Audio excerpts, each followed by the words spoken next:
Millions of people now have access to Microsoft Copilot through their Office subscription, but a surprisingly large amount of people don't even realize it and they don't even know how to use it properly. Maybe you opened it once, tried it, got a flat answer, and never came back. Here's what I tell you now. Copilot has actually gotten really good in 2026. And a lot of people probably aren't using it to the best of its ability. You can now ground it in your actual work. You can choose different models. It already lives inside a lot of the apps that you use. And the new Cowork feature has really brought the agentic capabilities way further.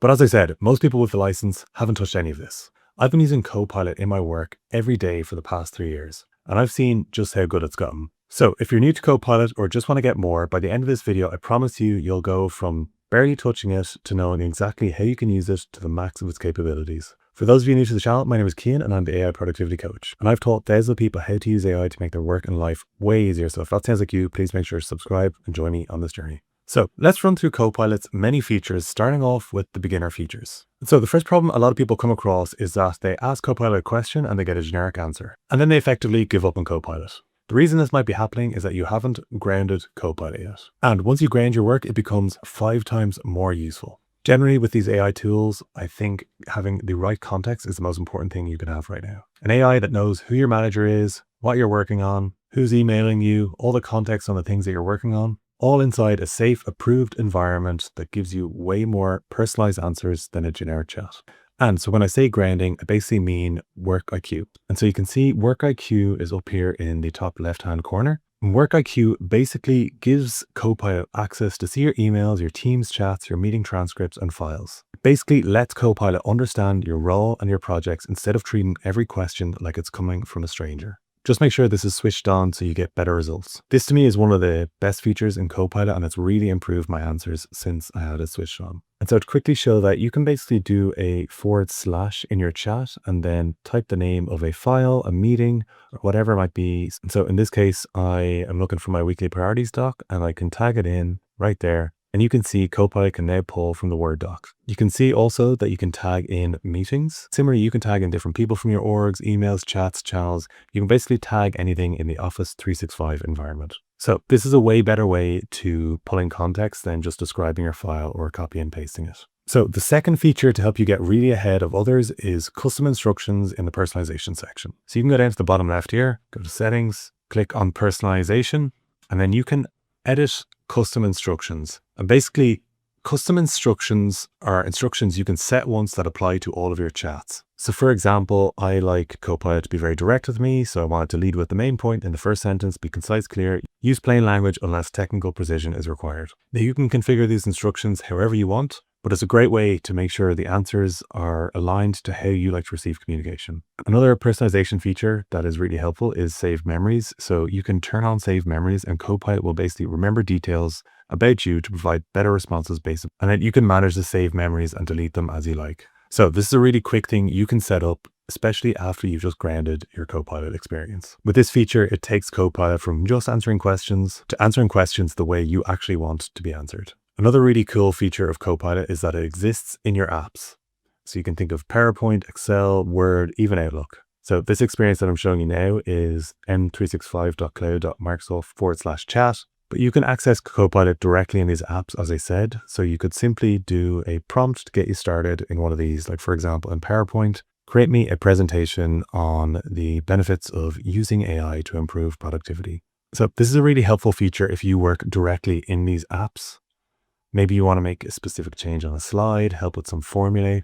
One area that I find it really useful is in Outlook. Sometimes I prompt it something along the lines of look through all the emails I've received in the past 90 days and flag any subscriptions or emails I should unsubscribe to. So this makes Copilot really good as it isn't separate tools that you need to remember. They're sitting in your normal workflow. And this is why a lot of people miss it because the button is actually quite small, but definitely worth trying out, especially if you work in any of these apps already. Moving on to more intermediate levels of how you can improve your Copilot experience. And the first one is that you can actually choose the model in your Copilot experience. Most people just assume that Copilot operates on one model. The benefit is that Copilot has the standard models that it uses.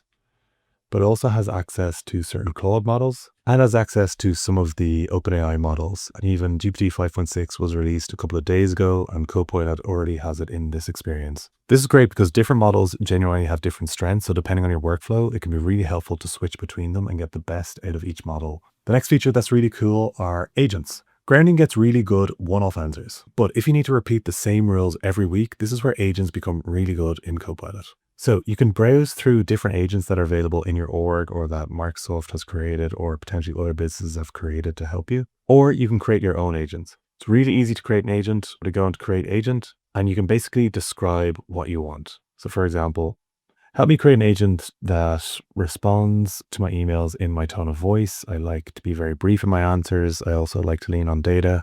I want you to create an agent that helps you respond to the emails and also formats it in bullet points. Once you have your agent created, it will follow the rules and instructions that you've given it, and you can tag the agent into any chat. So for example, with my follow-up email assistant, I could tag in the agent, say, could you respond to my email, tag in the email, and then the agent should write the email based on the instructions that I've given it. Agents are really good for tasks that are repeated on a frequent basis.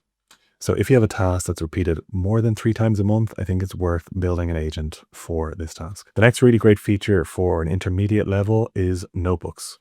And this is kind of like Copilot's equivalent to NotebookLM. If you've used Google's NotebookLM, this will feel familiar. You gather a curated set of sources and the tool only answers from those. So basically, it's a great way to limit the amount of context you have and get answers or prompt Copilot with those sources alone. Copilot Notebooks is pretty much the same as NotebookLM, except it can be grounded in your work files.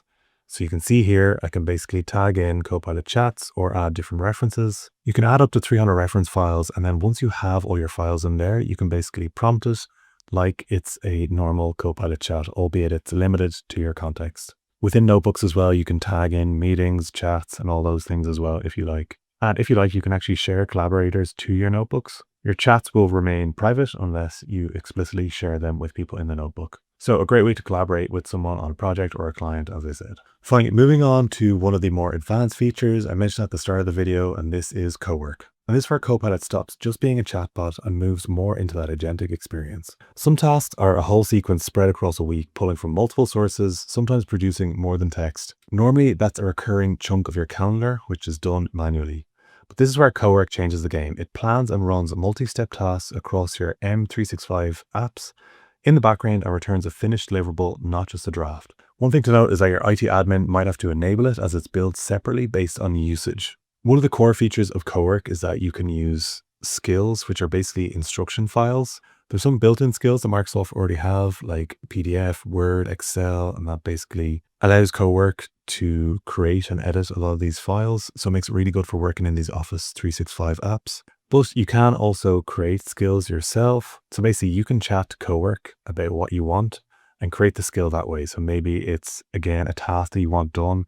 Could be, for example, you wanted to check your emails, create a to-do list for the week, and then get Cowork to start actioning on some of these. So maybe you'll have to prepare a report, and so you can get Cowork to do this based on the skill that you create. One example could be you want a recurring weekly scan.